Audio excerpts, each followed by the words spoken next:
Hi Platinum Pals, welcome to another weather hexagon. I apologise for missing the last 2-3 weeks. Things got a little bit out of hand busy wise, but I'm here today and we're going to do hexagon number 5. And actually it's quite good that I'm doing it because the weather has obviously changed. So although it's supposed to be a consistent sort of 7 weeks, 1, 2, 3, 4, 5, 6, 7, I'm not just counting for the pleasure of it, I was just counting to make sure it was 7. Anyway, it makes a lot of sense because in some ways, although yes it's supposed to be consistent 6-7 weeks, obviously when you're in the middle of summer, pretty much every Sunday or whatever day you chose is going to be very similar, and that's why doing it over a year is quite good. Although obviously we've had troubles even pinning myself down to a Sunday, but today is the day that I'm going to do number 5, and it's been an interesting day temperature wise. The day started off, and yours might be very similar to mine obviously, started off really quite chilly, and then we've had little snippets of sunshine. It's been pretty grey and dismal as well, but the temperature has remained at about 20 degrees all day, so after the initial coldness. So I think it got to about 10-11 o'clock and it started to warm up, and then for the last sort of 3 or 4 hours it's been about 20 degrees. And when I popped out to the textile fair, the little tiny textile fair I went to, it was actually quite pleasant. So temperature wise it's an interesting one, and I must admit I got inspiration from the textile fair I went to, because I knew, I like to do a different sort of technique, and I had something in the back of my mind, and it was sort of a layering thing. But then I saw something in the textile exhibition which actually I looked at and I thought that would be a really good representation of the day, although I do need to put a bit of yellow in it at some point. So I might get my embroidery thread out and do some 1 or 2 little French knots. I think that'll help, because of these little tiny glimmers of sunshine I'm looking at now, and there's a little bit of blue sky, but that's that little bit of sunshine which sort of heats everything up, doesn't it? And of course a temperature hexagon, that is exactly what we're doing. We want to represent the temperature of the day, whether it was hot, cold, indifferent, lukewarm, and it's bringing out that in your stitching really. So I've got something tickling my chin. I don't know what it is. It's a hair of some description, I suspect. I might just have to ignore it. Well, there it is, it's a thread. Well, it would be a thread, wouldn't it? So if we look at the ones that we've already done, let's just go on the old overhead. So this was the first one I did. I know I'm a bit close, but I want it to be close in a little while. So that's the first one I did. That was the second one. And it started off, you can see it was a really sort of rainy, grotty old day, but a little bit of sunshine, and I think the afternoon it really sort of warmed up and got quite pleasant. Then I had a really hot day, blue skies, fantastic sunshine, and it was really hot, so don't forget it's all about temperature. And then this one again, it kind of represents the same sort of feeling that nearly all of them do. Sort of starting off perhaps a bit chilly, I'll put it there, and then ending up as we come round the day, sort of different sort of temperatures through the day, having a really sort of hot spell mid-afternoon, and then obviously then going into the evening. So that kind of does represent how the days are. And at the end of the day it's all about being creative and what can we do to represent the temperature, but also a nice little technique that you can perhaps take away and use on something else. So really that's where I've got to. I don't know if anybody has done their 5th hexagon, but that's obviously what we're going to do today. And we're going to start as we always do. I'll have to show you my stash I got from the textile fair. I'll try to remember to show you that before we go.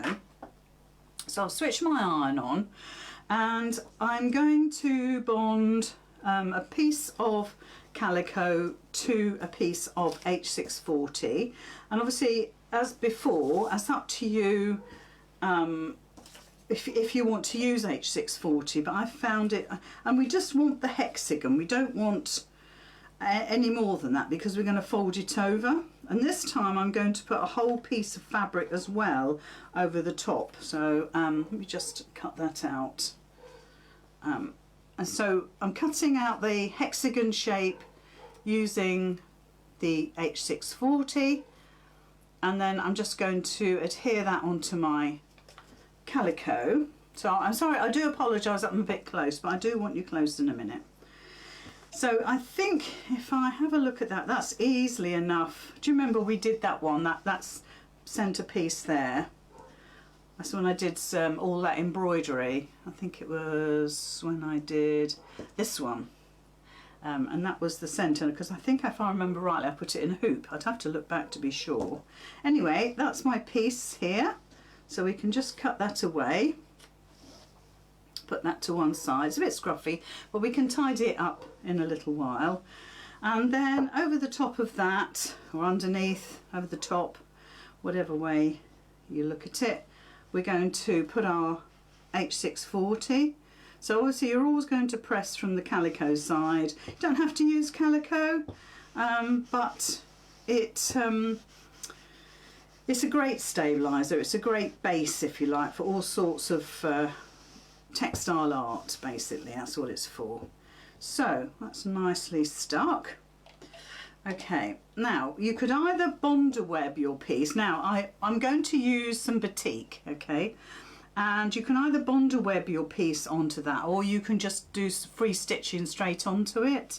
So I'm going to draw my hexagon. I'm going to keep a big piece like this. I'm going to draw my hexagon on the top. I'm kind of choosing, what I want is that bit there, the flowery bit there. So I'm going to pop my hexagon over the top and roughly draw around it. Now you've got to be careful with batiks, because batiks do not like friction pens. They can leave a ghost line, a white line, which, you know, is a bit disappointing really. But on the other hand, this is going to be on the edge. These lines are going to be obviously all around the edge. So now we've got our piece. Now I want to do free motion on that. So really, ideally, we're going to stabilise it. But I have got my piece of calico. So I think what I'm going to do is just put this straight onto my calico, which sounds a bit weird because I've just literally, I was going to keep it on the long piece. But sometimes you sort of, I'm just looking for my other big scissors. Sometimes you have ideas as you go along. I know exactly what I'm going to do, but it's one of those things where you kind of look at it. Now, obviously, some of you might not like the fact we've got raw edges on some of these things, so bear that in mind. So you might want to just use the batik as your base fabric and not the calico. I'll leave that for you to decide.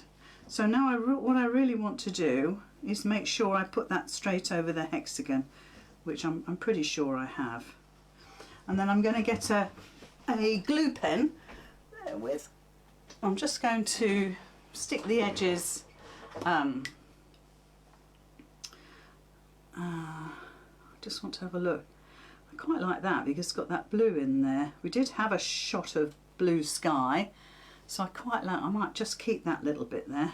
So I'm just going to put a little bit of glue just on the edge. I mean, I don't know if that's even transferring, we'll see. But you want some sort of stabiliser underneath. I have got some tearaway, but I'm afraid of adding to the layers. I suppose what you could do is get the tearaway and stitch it onto, put it onto the back of this, and then tear it away and then stitch it onto your hexagon. But I might as well just go straight onto that bit there. As you can see, it's very scrappy. I'm not bothered about.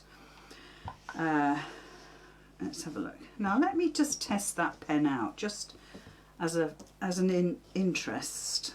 This, obviously some batiks are better than others.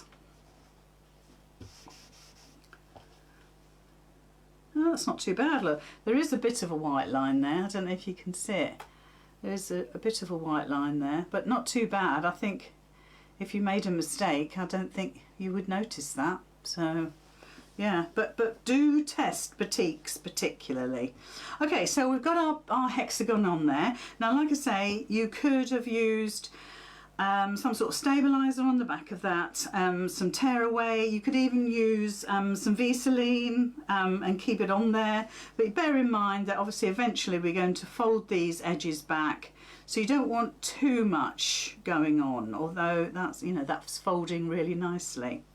Right, so the idea is, let me just move my iron. Let's move it.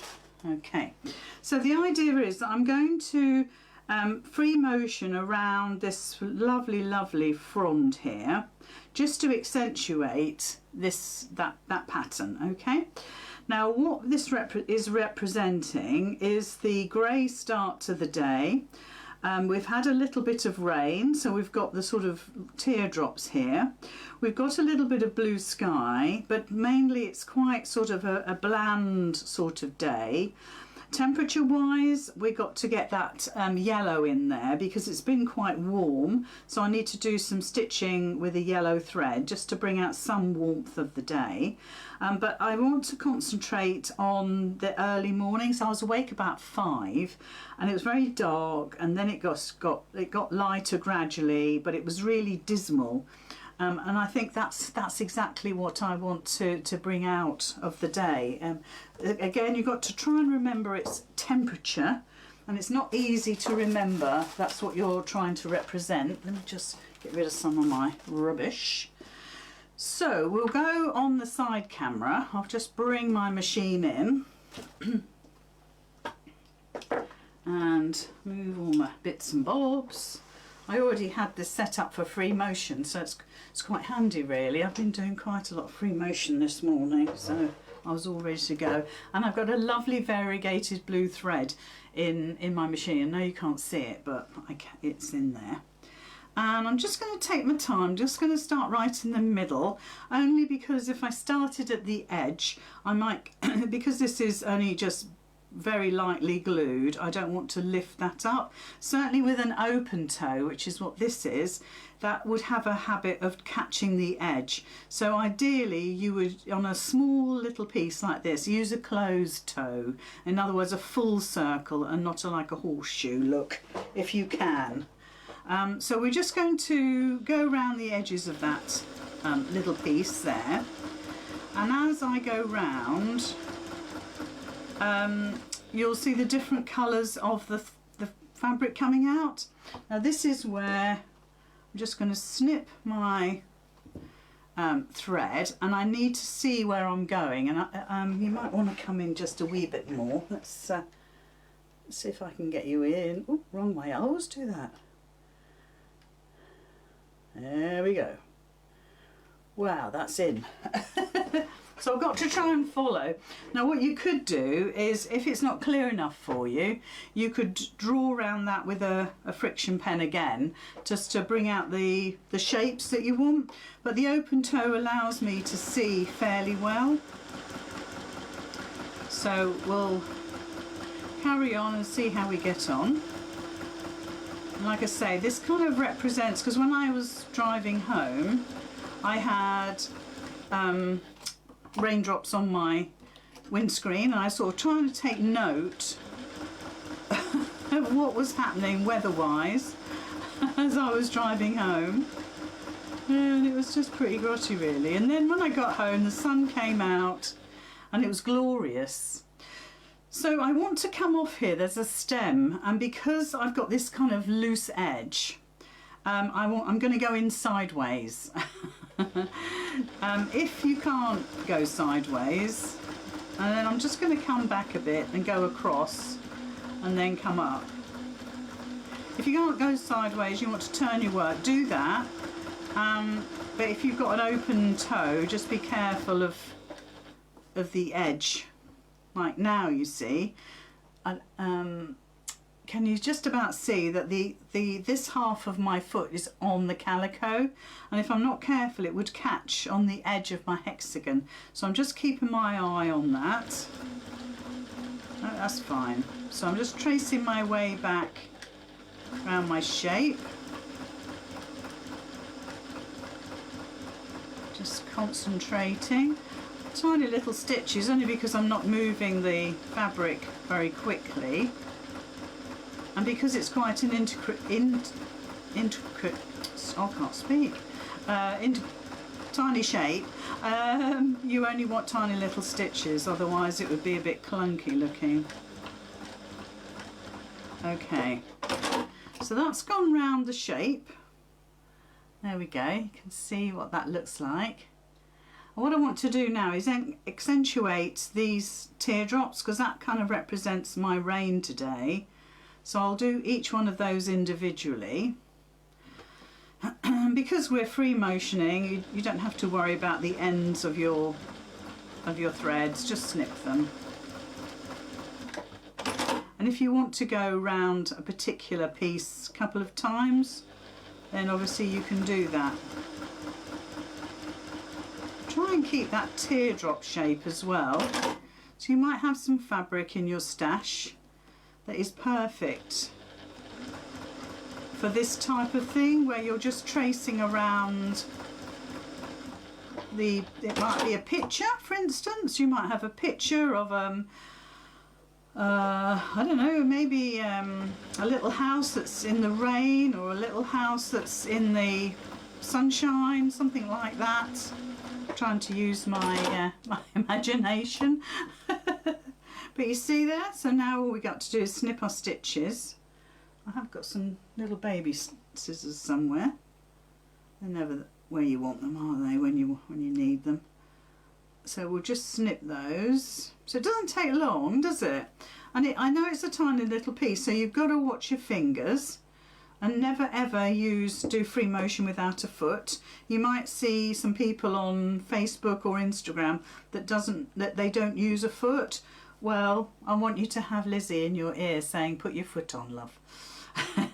So I want to do that little circle there and that little teardrop there, and then that'll accentuate that. And don't forget what we're doing, we're sort of accentuating the grey start to my day, because it was so dark and miserable,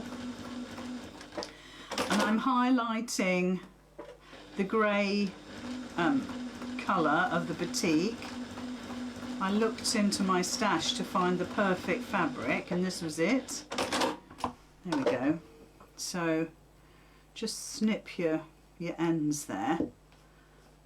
That looks lovely. I'll just hold it there for a second so you can see what that looks like. So I like that, because you've got the darkness there, because this is variegated, you get that sort of definite change of tone. So some of this is very, very much matches the colour of the fabric, and others you can see that dark blue has come through, and there's even sort of turquoise in there, which is quite nice, because that represents perhaps the blue sky that I saw, and all that is kind of like the blue sky. So I'm really happy with that. So now what we want to do is try to get some yellow in here. Now I think I should be using embroidery threads for that, and do a little bit of I think, well, French knots are always good, aren't they, because they're textural, and it's just sort of trying to, as I say, represent what the day what the day has been like weather-wise. Hello, would we have to hand still if we haven't got a free motion foot? Thank you. Do you mean hand stitch? Oh yes, absolutely. And certainly the samples I saw today were all hand stitched. But I'd be here to a month of Sundays if I hand stitched that. So of course, absolutely. And just do a running stitch. Don't go crazy and do you know, lots of you know, like a chain stitch, or lots of. I mean, back stitch is really good as it happens, but I think a nice little running stitch actually is quite nice. Oh, I need to get in here. Oops. Let's see if I can. Try not to knock everything over. Where is it? Ah, this one. Here we go. It's all very well having stuff over your cupboards. Right. Yeah, so we had a nice warm spell. So I think this lovely yellow will really represent that beautifully. So I'll cut a bit off, and I think I'm going to keep it as 6 strands, which will be quite a lot. See if I can find my pin cushion underneath all of this, my needle case. Oh, where is the needle case? Hold on, folks. I never lose my needle case. My needle case is always there. It's over here, guys. I remember having a tidy up earlier. I was trying to layer up a quilt and I had to clear my desk. Well, that's no mean feat. Right, so I've got quite a large needle here, a large-eyed needle, which is perfect. Now, for when the sun came out, it was just after lunch. It was when I was coming on the last bit of when I was coming home, and so it was midday, let's say. Well, in that case, I think I could put it right in the centre. So I'm going to, if you look at the fabric, it kind of tells you that I could put in 5 French knots just where those dots are. And it can be random. I mean, obviously, if you have difficulty with random, then don't do random. Be precise. Put it round the edge or something like that. Now, because I've got 6 strands, I'm only going to wrap round twice, because that's a lot of thread. So wrap round twice, and that will give you a lovely knot. Do you see? I'll just hold it there for a moment. And you can see it's a bit blurry because I am close. So I'm just going to go into the next dot. That's the great thing about a pre-printed fabric, is that there's no thinking involved. It does it for you. You're just following what the designer has created, or with batiks obviously it's just how the wax is applied and all of that, as to the effects you get. But I mean, obviously a lot of these things are pre-planned and pre-designed. So that's really lovely. And then I've got 2 more here. So just 2 wraps round, because we've got 6 strands of thread. And this would be a lovely little project to do, sitting in front of the TV. And really, I think that's enough. I could go round the edge just to secure my piece of batik. Oh, it's Alexa again. Alexa, quiet. I'm going to turn that thing off. Hardly ever use it. Do you use your Alexa? I hardly ever use it. There we go. So I'm liking that. I think that's just right. Can you see? And actually, I want it to be like that. That's the way I want it, where this stem is coming off that bottom edge there. That's how I'm going to position it on my hexagon, on my round, if you like. So I'm just going to cut the threads. I'm not bothered about tying it off, because it's just going to be a little project. Okay, so we've obviously got this edge to do, and this edge actually is the edge of the hexagon. So we could fold our hexagon edges under and stitch. I think that would be quite nice, and I could use that variegated thread. So if I trim this off a little. Now somebody said, I don't know who it was, said the other day, it's better to do 3/8 of an inch for your turn, you know, your fold over pieces for hexagons for English paper piecing, than a 1/4 inch. And I'm inclined to agree. A 1/4 inch is very scant sometimes. I'm watching on my phone and can see ghost eyes on the raindrops. Yeah. Well, here. Yeah, it's cute, isn't it? So just a very, very simple little hexagon, really. The fabric is speaking to us. We've had grey star. It's been warm because you get the warm tones with the sunshine. It was dark earlier on, so it was cold.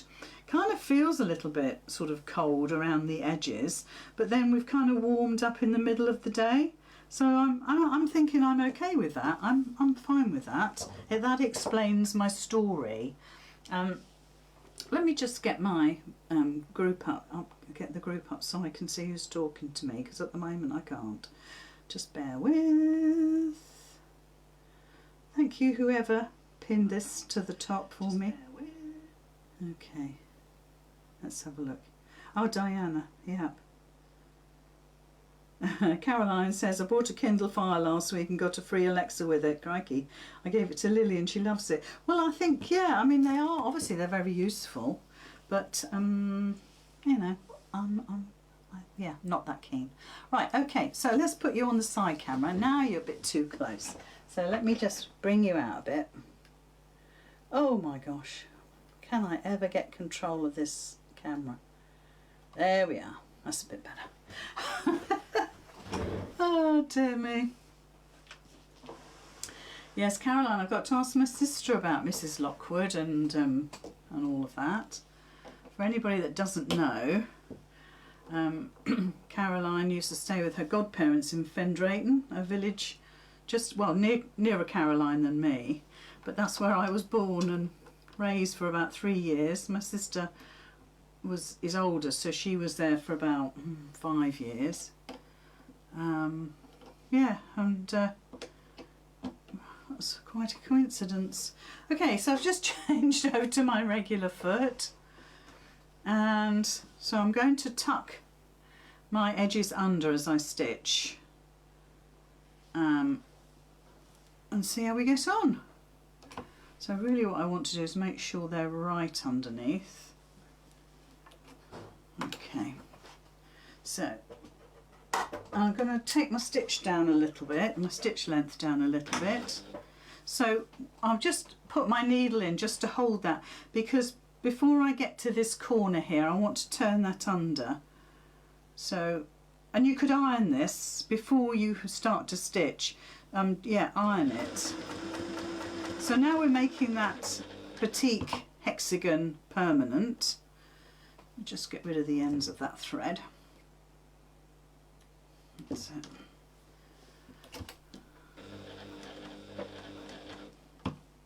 Oh, do you know that this thread is so lovely? It's a cotton quilting thread. What's it called? It's got a funny name.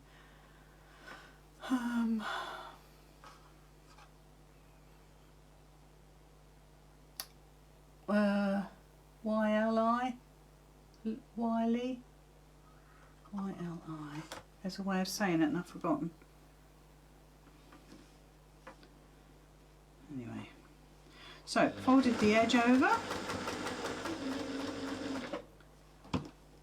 and use your needle as almost like a pin, because that holds everything in place. If you've got a needle position where, you know, when you stop stitching it automatically your needle goes into your fabric. It's such a godsend.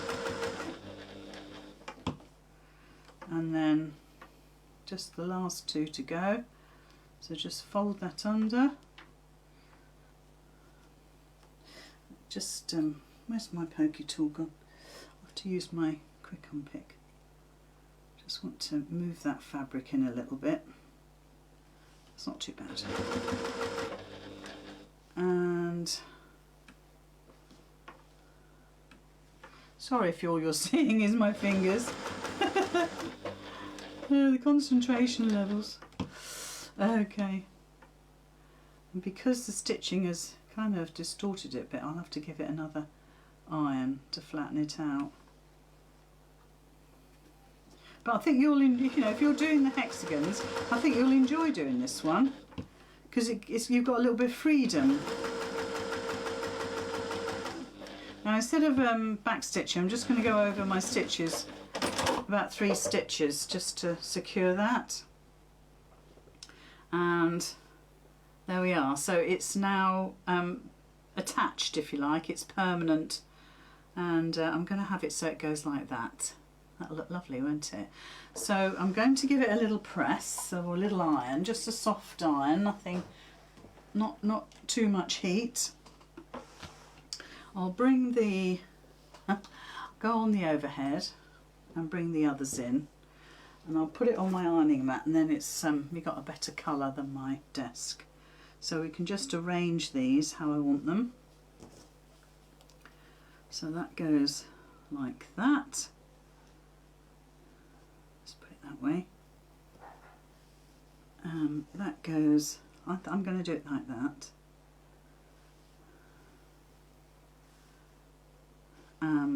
This is the one we did the last time, so I want that like that. And that's quite a lot thicker than the other ones because we put all those fabrics on. And this is the one I've just done. So we'll give that a little iron, just to flatten it a little bit. Don't do too much. You don't want to melt the H640. I like it, but it's very volatile. And then, so that's my, if you like, my bottom. So I'm going to stick it like that. So this kind of represents my day of a grey start, or you could say that's the dark bit, but the grey start coming round to a little bit of sunshine, and then sort of just a bit of rain clouds and a bit of clouds in the sky, and a bit of sort of grey tones to the day. Hello, John. Oh, you're going for a walk. All right, love. He says, I suppose that means going for a walk. Okay, so that is hexagon number 5. So next week we've got hexagon number 6. Now I'm at a workshop all day on Sunday, so as long as I don't forget, I shall do that when I come home from the workshop. I don't suppose for a minute I'm going to see much of the weather outside, but I suspect I might be allowed a little lunch break so I can go out and see what the weather's like. Maybe I can do it for the Saturday. Oh no, I'm doing the workshop for 3 days. But anyway, we shall see how we get on. But you can see that we've done masses of techniques here. We've done stitching with net over little scraps of fabric and some French knots there. That's lovely. Different yellow to that one, isn't it, I think? And then we had this lovely sort of day where it was kind of a little bit rainy and a bit grotty, dark and clouds overhead, a bit of sunshine, so a bit cold, warming up there. It was a lovely afternoon from memory. This was just hot, hot, hot. And this was, a cloudy start, sort of overcast maybe, and then the day got better and hotter as the day went on. And this one, just coolish, greyish. Well, it was mild, but we did have the sunshine which came out, so that represents that.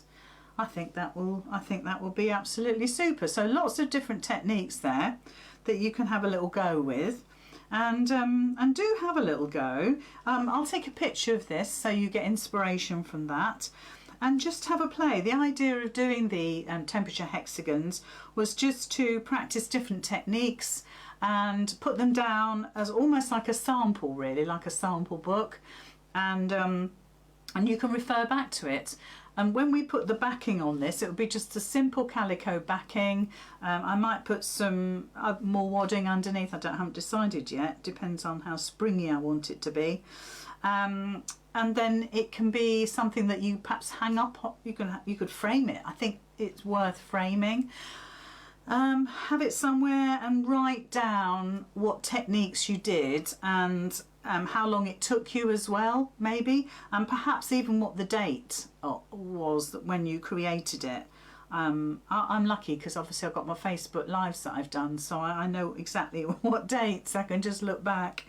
Yeah, and then it kind of tells a story, doesn't it? Because telling a story is something that people want to know the story. When I went to the little textile fair this afternoon, I wore Mum's jacket. It is now fondly known as Mum's jacket, and it's the one that she did huge amounts of sashiko stitching on, and it's really gorgeous, and I only wear it when I go to a textile fair because it's suitable for the occasion. And I must have had half a dozen people stop me and say, I love your jacket, tell me about it. And just as I was leaving, there were two ladies sat by the door, and one of the ladies said, I'm not letting you go until you tell me the story of the jacket.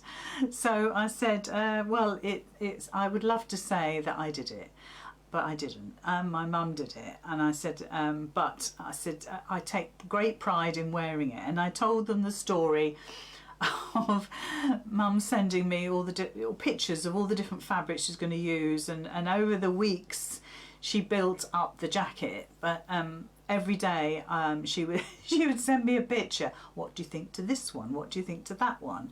And that she borrowed my sashiko machine and gave it back to me because she said, oh, I can stitch faster than that machine, she said. Well, she was incredibly slow at it. If you've ever seen the video of her of her practicing, sort of trialling it when I went up to sewing machine world to pick it up, she was so slow, and I said, you can go a bit faster, Mum. She said, oh no, I'm not going to go any faster. So she cracks me up. Yeah, so I told the ladies the story, and whether they wanted to hear about it, I don't know. And I think I kind of overdid it a bit, but I told them perhaps far too much than I needed to. But that's what I do. That's what I do best. Needless to say, they let me out after that. Oh, please go, please go. Oh dear me. Oh, I've got some lovely memories of Mum. Anyway, do you want to see what I got from the textile fair today? I know there's not many of us watching, but the others miss out, don't they, if they haven't. I'm just going to zoom you out a bit, so bear with. Oh, wrong way again. That's better. Yeah, sorry, tomorrow's washing. Yeah, the others miss out, unless they see this later, of course. So I saw my lovely friend Melly Made Designs, and I had to buy from her stand. But before I did that, there was a new stand there. I'm not sure if she's got her name on here. Oh yes, she has. Okay, that's good. Let me just get rid of my phone. Right, so this is the stuff that I bought from the new lady. None of us have seen her before, but she's obviously very good at what she does. She does a lot of natural dyeing. So I bought lots of, well, 3 pieces of natural dyed fabrics, very organic, let's say. So this one is I think it's 100% cotton, but it says it's weld Reseda vitriola. Now that is actually the plant, weld. Okay, this one was oak, and she's given us the name of. Oh, it's Italian, not Italian. It's Latin, isn't it? But anyway, that's been dyed with oak. I'm not sure which part of the oak, whether perhaps it's the leaves, the bark, I don't know. And this one is apple, and she's given us the Latin name. So those are my 3 organically dyed fabrics, cotton. Then she had some wool. I don't know if she's put on here, woad and oak. It's very trendy, isn't it? Woad and oak. So I've got a beautiful piece of natural dyed woad and oak, which is going to be my base. I don't know what, don't ask me what, for goodness sake. And then also silk carrier. It is expensive, yeah, don't look, there we are. And she's called the Woodland Haberdasher, the Woodland Haberdasher.co.uk. And this is silk carrier selection rods dyed with apple, weld, oak, quince, beech and blackthorn, and there's 36 of each. and they're really, what they're for is for just stitching down onto a project. It could be, oh gosh, what could it be? Just a little piece of textile art.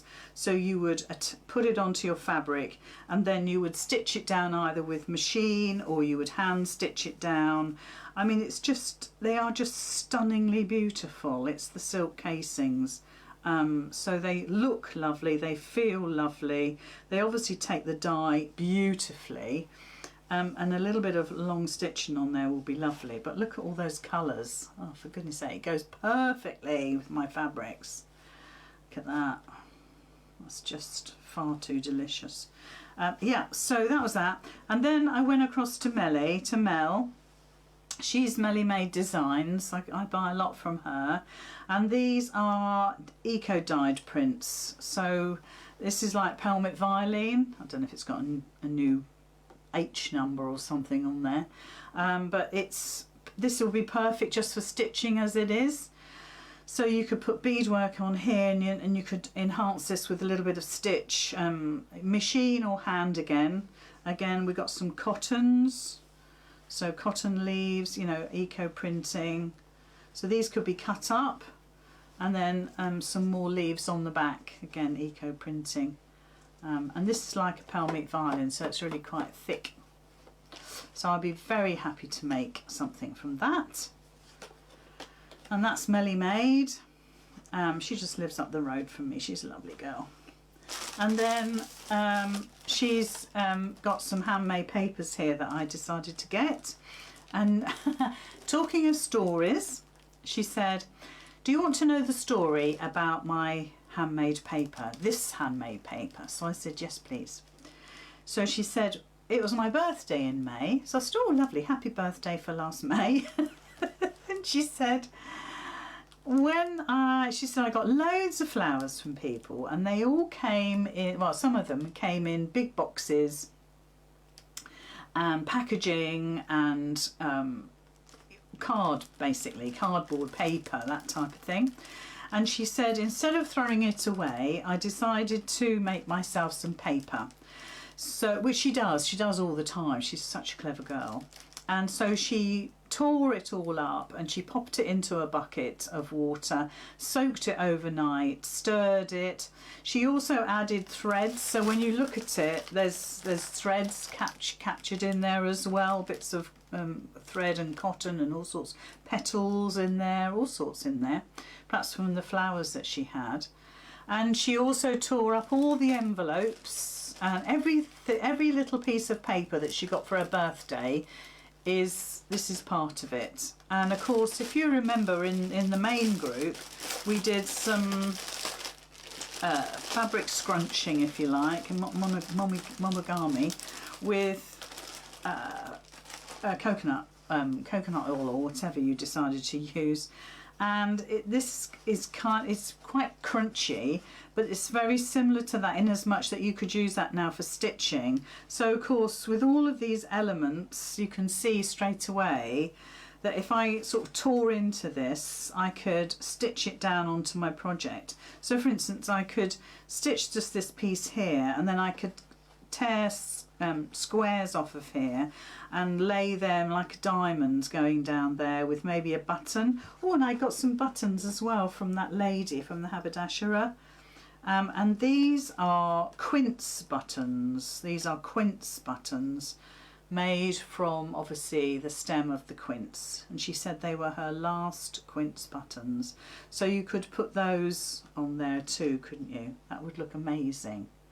So although it was only a little stash, actually the potential is massive. It really is. So there we are. That's my stash from just a little. It's actually it's called the Iceni group. It's the Cambridge Quilt group, and it's CG Iceni. And the lady there said to me, do you do stitching? And I said, well, yes, I do from time to time, because you don't want to keep on about what you do.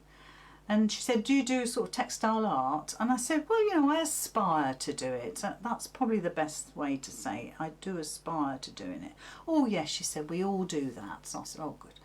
So she said, well, if you want help and encouragement, she said, you can join our group. They meet at this village hall, which is literally, it's 14 miles away. And I said, do you know what? Anybody that's going to be on the Little Ghost Who Was a Quilt workshop tonight is going to get all these stories again. So I said to the lady, she said, you can join our group and we'll help you, see? So I said, oh, well, that's really kind. I said, thank you so much. I said, I would love to say yes, but I really couldn't give it the time it deserved. And I said, maybe when I retire, maybe that. She said, you'll never have time when you retire. So I said, oh, right, I'll remember that, you know, when I get to that point. And she said, well, you know where we are. If you want to, you just pop in, she said, on a Thursday night. I thought, oh, well, that's that then. And when I spoke to Mel, who's obviously, like I say, a dear friend, she said, I'd said I've been encouraged to join the group, Mel. So she said, well, I'm having to leave, she said, because I can't commit to it anymore. I'm so busy. She said, anyway, you're too busy. Oh, I said, I know. But I just wanted to have a conversation with that lady. It was lovely, and she was lovely. And they offered me cake and what have you. So that was lovely too. So although there wasn't many. It was a small village hall. There was 3 traders, and Tina was there from the Cosy Cabin. 3 traders, and there must have been maybe 50 or 60 little pieces of textile art. It wasn't quilts. It was really textile art. It was lovely. So, yeah, really nice to go and see. Yeah, really a real treat. Right, I better go. Don't forget what this is all about. That we're talking about our temperature hexagons, and those are my temperature hexagons so far. They look nice, don't they? And so have a little go at finding a fabric that you could stitch into that represents the temperature of your chosen day, whether it's a hot day, a cold day, rainy day, chilly, you know, that type of thing, whether you're putting your best bed socks on or whether you're having to take them off because you were too hot. Just do your hexagon that represents that. Okay, if you're in the workshop later, I will see you at 8 o'clock. If not, I will see you, well, don't forget Kath is live tomorrow night at 7 o'clock on my page, Lizzy Curtis page. And then I shall see you on Thursday in our main group. So thank you very much for watching. I will see you all another time. Bye bye everybody. Bye.